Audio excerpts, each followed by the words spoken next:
máscara de tecido, a gente não trabalhava na Ultrafarma, né? E a gente já vendeu mais de 4 milhões de máscaras nesse período, justamente para atender essa nova demanda, essa nova cesta do consumidor, né? Um dos segmentos que mais se transformou nos últimos meses por conta da crise do coronavírus foi o de farmácias e drogarias. Não foi só o aumento da demanda e a necessidade de aperfeiçoar os canais digitais que impactaram a rotina desses estabelecimentos. A telemedicina e o receituário eletrônico, a abertura para testes de Covid-19 e a aplicação de vacinas, tudo isso tem mudado a dinâmica das empresas, trazendo também novas oportunidades. Por isso, neste programa, vamos conhecer as lições da Ultrafarma, uma empresa fundada nos anos 2000 e que foi pioneira no comércio eletrônico de medicamentos. Hoje, ela já possui mais de 1 milhão de clientes ativos e 15 mil produtos disponíveis para venda pela internet. Esse protagonismo fez com que a empresa conseguisse absorver a nova demanda sem abrir mão das estratégias de expansão da marca. Quem conta essa história é o diretor comercial da Ultrafarma, Marcos Ferreira, nosso convidado de mais um episódio do Mercado e Perspectivas, o podcast da FEComércio São Paulo. Marcos, muito obrigado pela entrevista. A minha primeira pergunta é: qual foi o impacto imediato do surto de coronavírus em março na Ultrafarma? O que mudou na estratégia da empresa? Assim, o impacto dessa pandemia no setor do varejo farmacêutico foi complicado em relação às lojas físicas, né? Porque por conta da orientação da Organização Mundial de Saúde de as pessoas ficarem em casa, em quarentena, isso diminuiu bastante o fluxo das pessoas em nossas lojas físicas, né? Mas, em compensação, o nosso e-commerce, o nosso site, houve um aumento muito expressivo no número de pedidos, principalmente no final de março para cá, né? Dá para quantificar um pouco como que foi esse aumento? Qual que foi esse impacto imediato, Marcos? Sim, o número de pedidos, ele triplicou no final de março. Tanto que nós tivemos que nos adaptar rapidamente em relação a isso, em reforçar a equipe. Nós contratamos mais 100 pessoas no nosso centro de distribuição para poder agilizar e dar vazão aos pedidos que aumentaram muito e foi aumentando semana após semana, né? Eu acho que com a orientação das pessoas ficarem em casa, elas passaram a usar mais o comércio eletrônico para fazer suas compras de dia a dia, inclusive de medicamentos. Foi possível, então, absorver esse crescimento da demanda? Sim, foi possível. Em algum momento, houve ruptura de alguns medicamentos, alguns insumos, né, por parte da indústria farmacêutica, que 90% dos princípios ativos são importados, né? Então, houve uma ruptura, sim, de alguns medicamentos, mas rapidamente as indústrias conseguiram suprir essa ruptura. E quais outras estratégias vocês adotaram? Nas lojas físicas, a gente adotou o máximo possível de ações para nos ajudar na questão da prevenção, né? Nós espalhamos diversos cartazes informativos nas lojas, fizemos palestras com os funcionários para os cuidados pessoais, também para os consumidores. Desde o início, todo mundo usando máscara, higienizando a mão com álcool gel na entrada. Então, todos os clientes da loja física eram obrigados a higienizar a mão com álcool antes de adentrar. A nossa equipe de limpeza reforçou a quantidade de faxinas diárias, né? E no balcão, mais de 10 vezes por dia, toda hora, uma pessoa está limpando com um produto específico. Então, a gente adotou nas lojas físicas muitas ações para prevenir realmente, né? Porque a gente sabe que quando a pessoa está com algum sintoma, alguma coisa, vai no médico, o primeiro lugar que ela vem, imediatamente após sair do médico, na farmácia, né? Então, a gente adotou muitos cuidados aqui para que a gente não tivesse nenhum problema. E outros canais de atendimento também?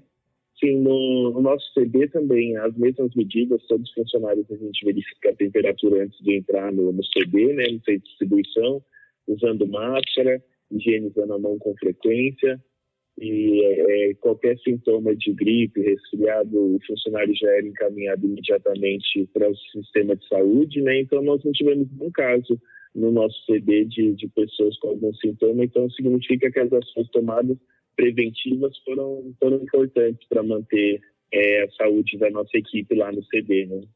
E como foi lidar com essa crise do ponto de vista gerencial? Vocês chegaram a montar um comitê de crise?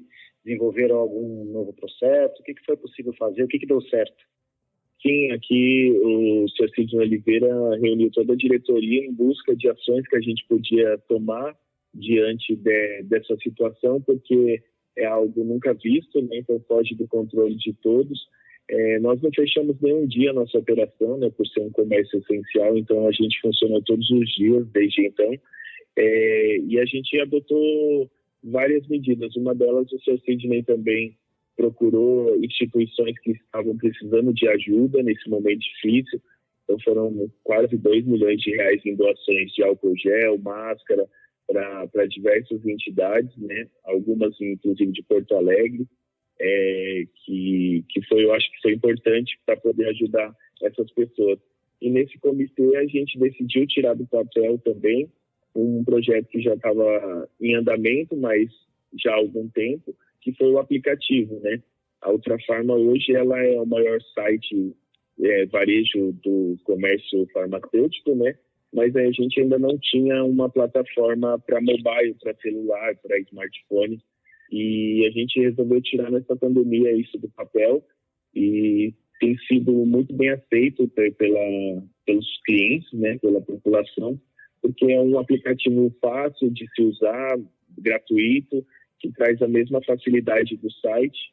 Inclusive, a gente focou muito no público idoso, né, que começou a ter acesso à tecnologia agora, está começando a aprender, que eram acostumados muito a usar o serviço por telefone e agora estão entrando nesse mundo digital. Então, o aplicativo foi pensado muito nesse público e tem sido um sucesso. A gente já tem bastante retorno em relação aos pedidos feitos pelo aplicativo. Uhum.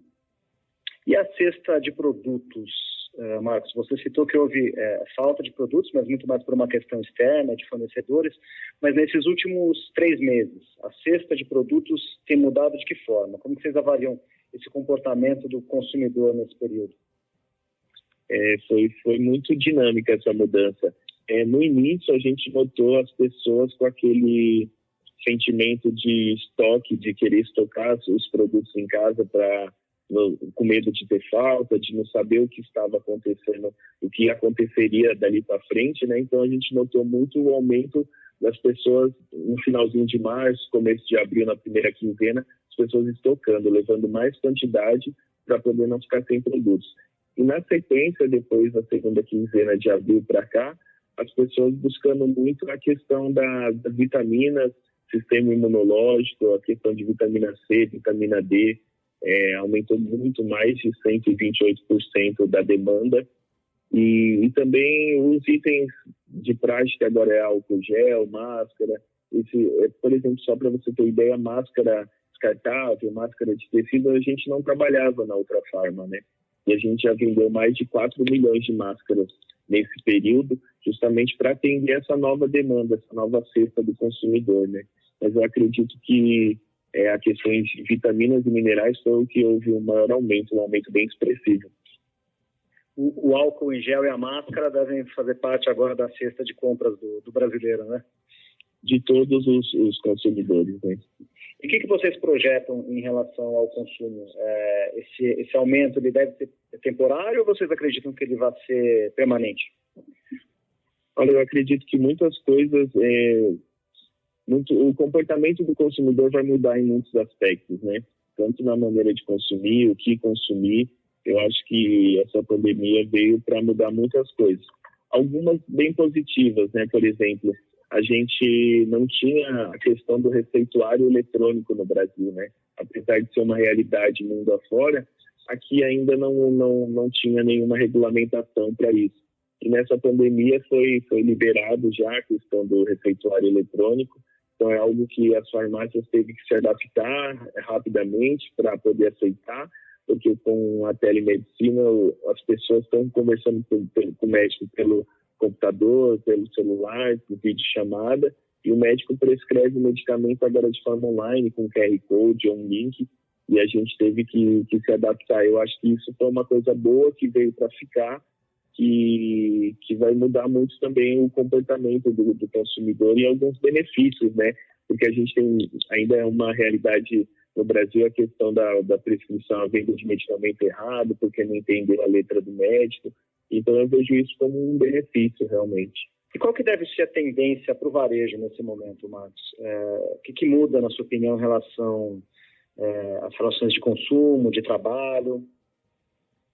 Em meio à crise, eu acho que o segmento de farmácia, supermercado, foi atípico, né, que nós tivemos contratação, mas a gente sabe que a realidade não é essa no país, né? Muitas pessoas perderam o emprego, e hoje a gente observa que as pessoas, o público da farmácia, ele está mais seletivo no que ele está comprando, né? A gente não vê mais tantas coisas supérfluas. As pessoas estão comprando realmente o que é necessário por conta de não saber ainda o que vem pela frente, né? Na questão econômica, nesse momento, eu acho que pesa muito. Deve haver uma austeridade, né? Sim. E você me perguntou sobre a expansão, né? A gente tem uma marca de licenciamento que nós criamos em 2016 e a gente colocou em prática em 2019 e hoje nós já temos 50 filiais por São Paulo e uma no estado do Paraná, na cidade de Umuarama, né, que é a terra natal do seu Sidney. E a última inauguração foi essa semana, na zona norte de São Paulo, lá no Tucuruvi, e a gente pretende ainda esse ano abrir mais 200 filiais dessa marca. Você está falando da Ultrafarma Popular, correto? Correto, Ultrafarma Popular. Você podia explicar para quem está nos ouvindo, é um projeto de licenciamento de farmácias com o selo da Ultrafarma Popular, correto? Correto. O Sr. Sidney Oliveira, quando lançou a Ultrafarma em 2000, de lá para cá, ele investiu muito na marca, né? Tanto que hoje é o maior varejo, o maior site de medicamentos do Brasil e tem a credibilidade e a chancela de muitos consumidores, né? Durante esses anos. E o Sr. Sidney, sempre o foco dele foi muito o e-commerce, o site, a gente ter entrega de qualidade, com rapidez, com preço justo. Ele nunca quis muito investir em loja física, tanto que nós só temos 5 próprias aqui no Metrô Saúde, em São Paulo. Aí, a partir da criação desse projeto, ele é um direito de uso da marca Ultrafarma, tanto que a marca chama Ultrafarma Popular. Ela segue os mesmos conceitos da Ultrafarma em relação à precificação, a equipe, a mix de produtos, focada sempre muito em genérico, medicamentos de psicotrópico com preços acessíveis. E essa bandeira de licenciamento, ela é, a princípio, para aquele dono de farmácia que tem uma farmácia pequena, que não tem tanto poder de negociação, que não tem uma estrutura por trás de uma grande rede. A bandeira foi criada justamente para isso, a princípio, para aquela farmácia de bairro pequena ali da esquina que precisa de uma força de uma grande marca, né? Porque as grandes redes, quando chegam em um bairro, por exemplo, da periferia, elas engolem todos os pequenos que estão por ali por ter um poder de barganha muito grande, né? E a Ultrafarma Popular foi criada para isso, para poder levar mais clientes, negociação, comprar melhor para poder vender melhor para o consumidor. E é uma bandeira de licenciamento que a gente tem um site, né, que é ultrafarmapopular.com.br. Então, quem tiver interesse pode entrar lá, que tem todas as direitinho explicando como é que funciona o projeto. Então, em 2020, vocês tiveram a oportunidade de crescer também, é isso? Sim, nós crescemos. Ótimo. Eu queria entrar em 2 assuntos que têm relação direta com o segmento de vocês. O primeiro é a Lei Geral de Proteção de Dados. Como que vocês estão lidando com os prazos dessa lei? As farmácias, eles são um setor muito impactado pela LGPD. Vocês já se adequaram, apesar das mudanças que estão ocorrendo em relação a essa lei? Sim, já adequamos. E essa sempre foi uma preocupação do Sr. Sidney Oliveira, né? De ter segurança, porque o comércio eletrônico é recente no Brasil, né? As pessoas têm muito receio, às vezes, de fazer um pagamento pela internet, comprar algo e não receber. Então, desde o começo, o Sr. Sidney preza muito pela essa questão da segurança dos dados, proteção. O nosso site, inclusive, tem alguns sistemas de proteção, de site blindado, site protegido, que são ferramentas que protegem todos os dados dos consumidores desde o início do site, né? Então, para a gente foi bem tranquilo essa questão, porque é algo que a gente já pratica há muitos anos. Outra pergunta agora sobre a questão ambiental. Recentemente, agora no dia 5 de junho, o governo federal editou um decreto para instituir o sistema de logística reversa de medicamentos. Como que a Ultrafarma tem lidado com essa questão, Marcos? Sim, a gente tinha observado que algumas redes já tinham essa prática, né, de ter um local para descarte de medicamentos vencidos para a população, mas era algo opcional, né? Agora, a partir do momento que se torna uma lei, não um decreto, a gente já se adaptou, mas é algo simples, porque como nós somos uma rede, a gente tem contrato com algumas indústrias de incineração, porque o medicamento, quando ele vence, não pode ser jogado no lixo comum, né? Porque pode causar danos a uma série de coisas, como o ambiente, pessoas, catadores de lixo. Então, quer dizer, é algo que precisa realmente ter um cuidado. Eu acho que o decreto veio num momento muito oportuno, que isso traz mais segurança para todos, né? Porque ter um medicamento vencido e descartar no lixo comum não pode, isso prejudica muitas coisas, né? Então, eu vejo o decreto como positivo e a gente já se adequou. E é muito simples, é só ter um ambiente onde o consumidor possa descartar o produto, depois nós encaminhamos ele para incineração, protocolo, então é muito tranquilo essa questão. Ótimo. Queria encerrar falando um pouquinho de inovação. O que você tem visto de inovador nesse período e quais boas práticas têm sido disseminadas? O que você tem visto como executivo que você pode compartilhar com a gente? Olha, eu acredito que a farmácia ela deixa de ser apenas um dispensador de medicamentos para se tornar um prestador de serviço em saúde, né? A gente viu agora a questão que foi liberado realizar testes de Covid na farmácia. Nós já estamos estudando a questão para poder implementar em breve essa questão. A questão das vacinas também. Eu acho que tudo isso é inovador, porque até então a farmácia era só um dispensador de medicamentos, então eu acho que isso tudo vem agregar muito a farmácia, que tem profissionais qualificados como os farmacêuticos, técnicos de farmácia. Então a gente tem uma equipe preparada que pode prestar um serviço melhor, a não ser só dispensar um medicamento, né? Então eu acho que essa questão de vacinação, teste de Covid, eu acho que isso é algo, e a receita eletrônica, como eu te comentei contigo, eu acho que é algo que já demos um passo e que estava parado há anos, né? Tá ótimo, Marcos. Obrigado por trazer a experiência da Ultrafarma para a gente. Eu que agradeço a oportunidade de falar com vocês. Muito obrigado e tenha uma ótima semana aí. Com entrevista e roteiro de Fernando Sack e gravação e edição do estúdio Johnny Days, este foi mais um Mercado e Perspectivas. Eu sou o Guilherme Baroli e encerro esse episódio com um convite a você que é empresário.